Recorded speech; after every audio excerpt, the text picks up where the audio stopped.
Mesdames, messieurs, bonsoir, bienvenue dans cette émission consacrée au premier anniversaire de l'élection du pape François.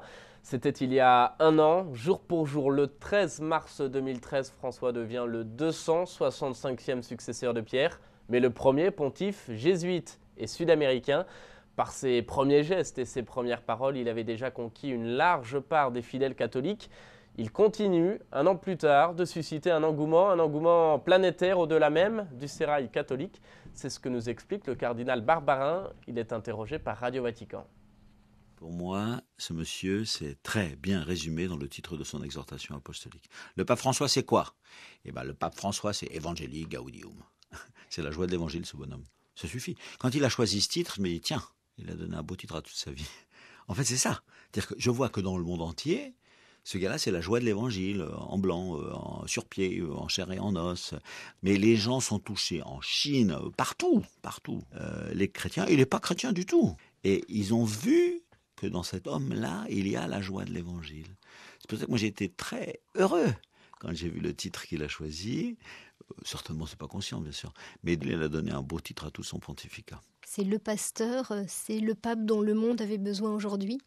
Ça par hypothèse, mais j'aurais dit ça d'un autre aussi, parce que celui que le bon Dieu nous envoie, c'est celui dont on a besoin. Donc ça, c'est, vous voyez. Mais après, il a ses accents à lui qui sont majeurs. Par exemple, il dit, allez, il faut sortir, quoi. Parce que Jésus, il est sorti le matin, bien avant le jour, il sortait à la face de Dieu. Donc il va sortir pour prier, tous les matins. Bon. Ensuite, c'est pour ça que je suis sorti. Donc il sort dans les villages et le semeur est sorti pour semer. Donc s'il vous plaît, sortez jusque dans les périphéries. Donc on voit que le verbe sortir, qui est profondément évangélique, même trinitaire, si vous voulez, c'est Dieu qui est sorti de la Trinité pour venir chez nous. Ça doit être pour nous le point de départ de notre mission. Ce que j'aime bien, c'est qu'il n'est pas accusateur et que tout le monde se dit « Ah bah oui, quand même, il faudrait que je fasse un petit effort ». Un an de pontificat donc aura largement suffi au pape François pour changer l'image de l'Église. C'est par ses paroles et par ses gestes qu'il aura su la rendre, aux yeux du monde, plus chaleureuse et plus accueillante. Une église pour les pauvres, proche des malades et des plus vulnérables. Je vous propose de revenir en images sur cette première année de pontificat, images compilées par nos confrères de KTO.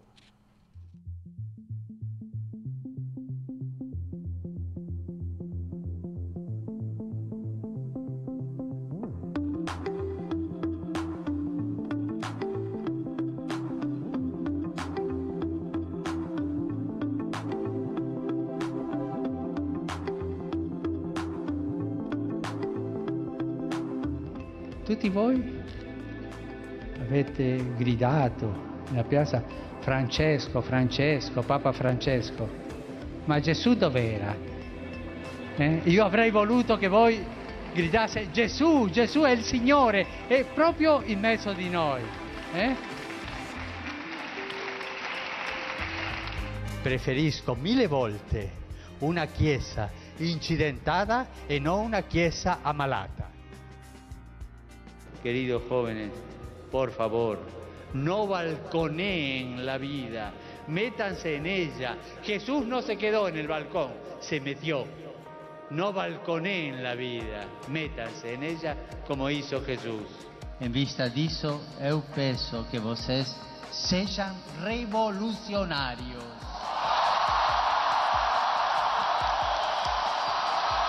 Eu penso que vocês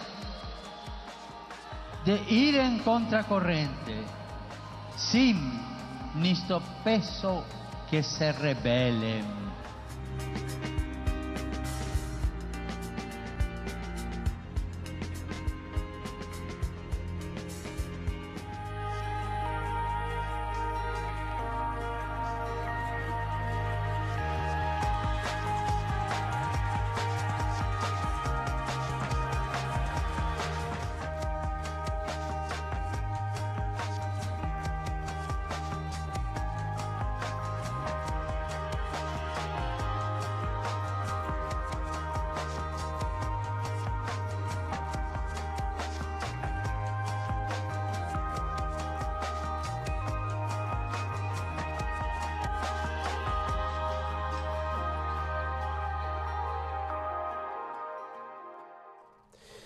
Et sachez que le président de la conférence des évêques du Canada a écrit au pape à l'occasion du premier anniversaire de son élection.